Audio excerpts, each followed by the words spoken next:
Bien-aimés dans le Seigneur, Shalom. Nous sommes le vendredi 11 septembre 2020 et c'est notre dernière méditation de la semaine.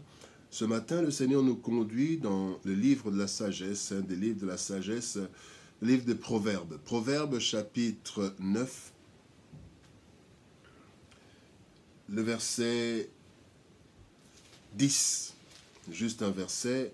La Bible dit, « Le commencement de la sagesse, c'est la crainte de l'Éternel, et la science des saints, c'est l'intelligence. » Dans la version français courant, il est dit, « Reconnaître l'autorité du Seigneur est le commencement de la sagesse, et connaître celui qui est saint procure l'intelligence. » Bien-aimé, le secret du succès. Le secret du succès, tel est le thème que nous vous proposons ce matin. Bien-aimés, deux éléments sont essentiels pour réussir, pour avoir du succès dans la vie, quel que soit le domaine.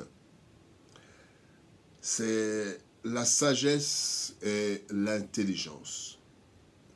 La sagesse et l'intelligence, ce sont les deux éléments essentiels pour réussir dans la vie.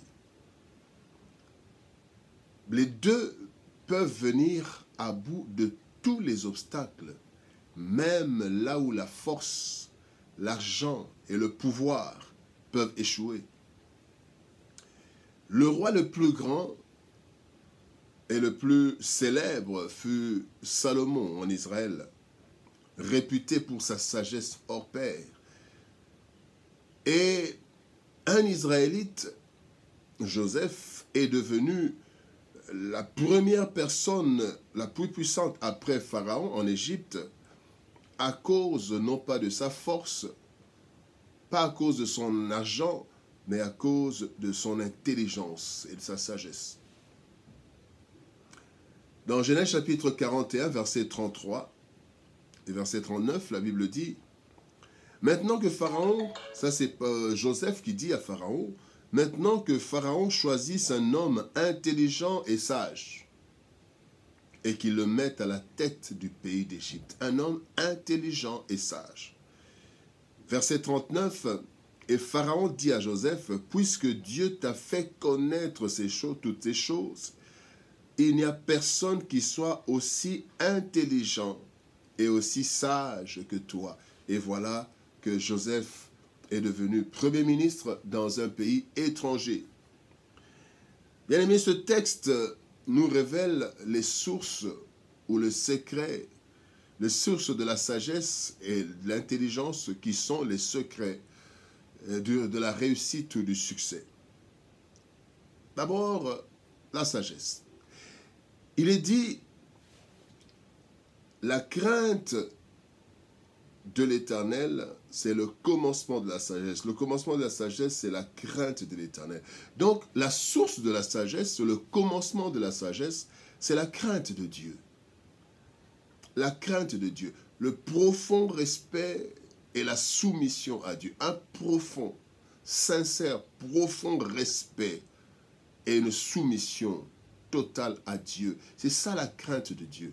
Et cette crainte, ce n'est pas devant les hommes de Dieu, ceux qu'on appelle hommes de Dieu, c'est pas devant les frères chrétiens, c'est pas devant les parents, c'est devant Dieu. Cette crainte, c'est un profond respect que nous avons de l'être suprême, du Dieu tout-puissant, partout où nous sommes, réalisant que ses yeux sont toujours sur nous. Et nous avons cette crainte, de façon que nous nous conduisons de la meilleure des façons. Et la Bible nous dit que quand nous craignons Dieu, c'est là le commencement de la sagesse. Donc, bien aimé, la vraie sagesse, ce n'est pas dire des bons proverbes ou quoi, non. Le début de la sagesse, c'est la crainte de Dieu. Reconnaître Dieu, reconnaître l'être suprême et reconnaître qu'il est le Tout-Puissant, avoir un profond et sincère respect, mais aussi se soumettre.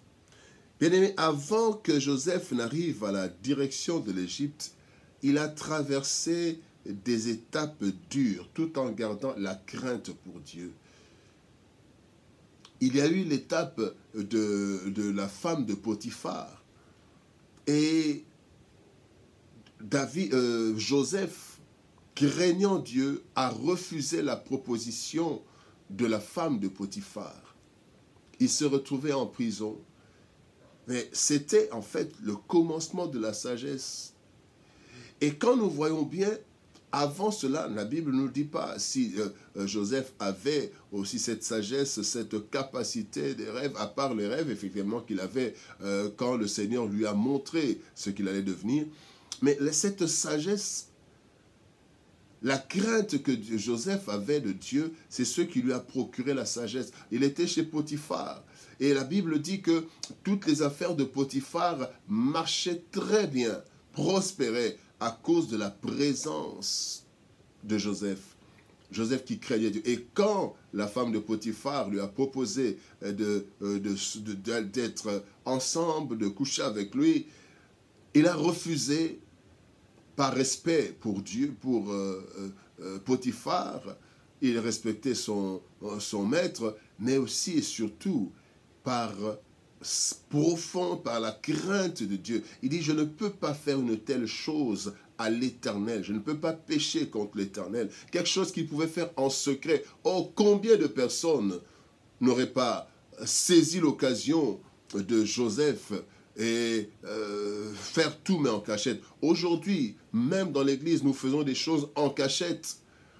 L'essentiel, c'est que Dieu, les hommes ne le voient pas, mais Dieu le voit. Et quand nous n'avons pas cette crainte, nous n'avons pas de sagesse. Le commencement de la sagesse, c'est la crainte de l'Éternel, la crainte de Dieu.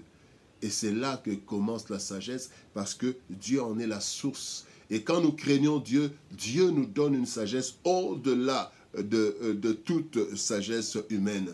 Évidemment, c'est le commencement, mais en marchant avec le Seigneur, en marchant avec ceux qui peuvent nous encadrer, notre sagesse s'augmente, mais la base est solide et la base, c'est la crainte de l'Éternel.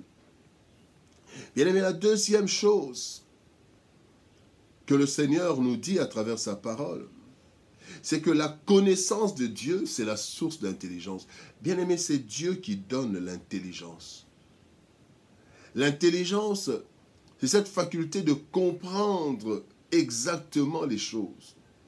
Ce n'est pas à l'école qu'on acquiert l'intelligence, à l'école on acquiert des connaissances. Parce que tout le monde va à l'école, mais tout le monde n'est pas intelligent. Celui qui est à l'école, qui a appris des choses, mais qui a 20%, qui a échoué. À l'université, il a échoué. Cela veut dire quoi? Cela veut dire que la personne n'a pas été en mesure de comprendre la matière. C'est en fait ça. Et donc, la faculté de comprendre, c'est ça l'intelligence. Quelqu'un peut être intelligent avant d'avoir des connaissances. Mais l'intelligence lui permettra de maîtriser les connaissances.